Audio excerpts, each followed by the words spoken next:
ကိုဘာပဲလှုပ်လို့ကောင်းတာလှုပ်လို့မကောင်းတာလှုပ်လို့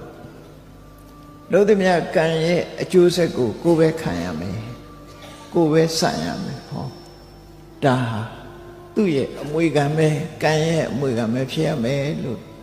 ဒီအမြင်ကိုမြင်မှုလို့ရတယ်ဒါကိုကမ္မတက္ကတာသမာဓိဋ္ဌိလို့ခေါ်တယ်ကိုလှုပ်တာကိုနဲ့သာသက်ဆိုင်တယ်လို့မြင်တဲ့အမြင်ဟာဘလို့တမိုးရှိတယ်လဲစဉ်းစားကြည့်စัจ jit နဲ့တွေးကြည့်ကိုလှုပ်တာကိုနဲ့မပတ်သက်ဘူးလို့ငင်းွယ်လိုက်တဲ့ပုဂ္ဂိုလ်တယောက်ဟာတူတော်လူကောင်းဖြစ်ဖို့မရှိနိုင်ဘူး။ဘာကြောင့်လဲဆိုတော့ကိုလှုပ်တာကိုနဲ့မပတ်သက်ဘူးလို့ဆိုတဲ့အမြင်ရှိရင်ကောင်းတာလုပ်လဲကောင်းတာရမှာမဟုတ်ဘူးမကောင်းတာလုပ်ရင်မကောင်းကျိုးမခံရဘူးဆိုတဲ့ပုဂ္ဂိုလ်တယောက်တည်းသူလှုပ်ချင်တာတွေလှုပ်တော့မှာပေါ့သူလှုပ်ချင်တာအကောင်းလားအဆိုးလားဆိုတာလူဆိုတာအဆိုးကိုသာလှုပ်တာများတယ်လွယ်တာကအဆိုးကလွယ်တာကိုနော်အဲ့တော့အဆိုးကိုလှုပ်တယ်ဆိုကြတဲ့ကသူကလူတော်လူကောင်းဖြစ်ဖို့မရတော့နော်ဒါကြောင့်ကောင်းတာလုံးမှကောင်းကျိုးရတယ်မကောင်းတာလုပ်ရင်မကောင်းကျိုးရလိမ့်မယ်ဆိုတဲ့ကမ္မတက္ကတာသမာဓိဋ္ဌိအမြင်ဟာလူတော်လူကောင်းဖြစ်အောင်လမ်းခင်းပေးထားတာဖြစ်တယ်အကယ်၍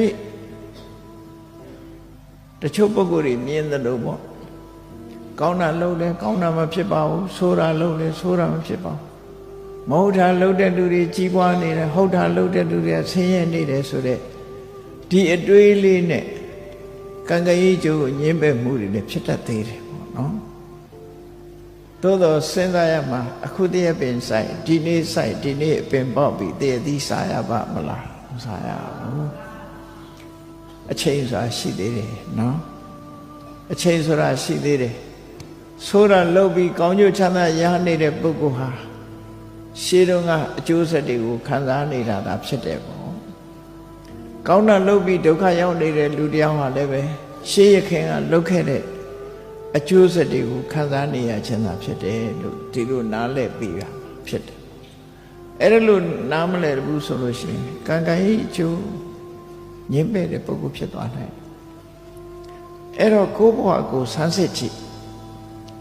လူတိုင်းဟာကိုယ့်ဘဝကိုဆန်းစစ်ရမှာကမ္မတက္ကတာသမာဓိဋ္ဌိနဲ့ဟုတ်ပြီကောင်းတာလုပ်ရင်ကောင်းကျိုးရတယ်မကောင်းတာလုပ်ရင်မကောင်းကျိုးရတယ်ဆိုတို့တွေဟာဘာတွေလုပ်နေလဲတနေ့တာ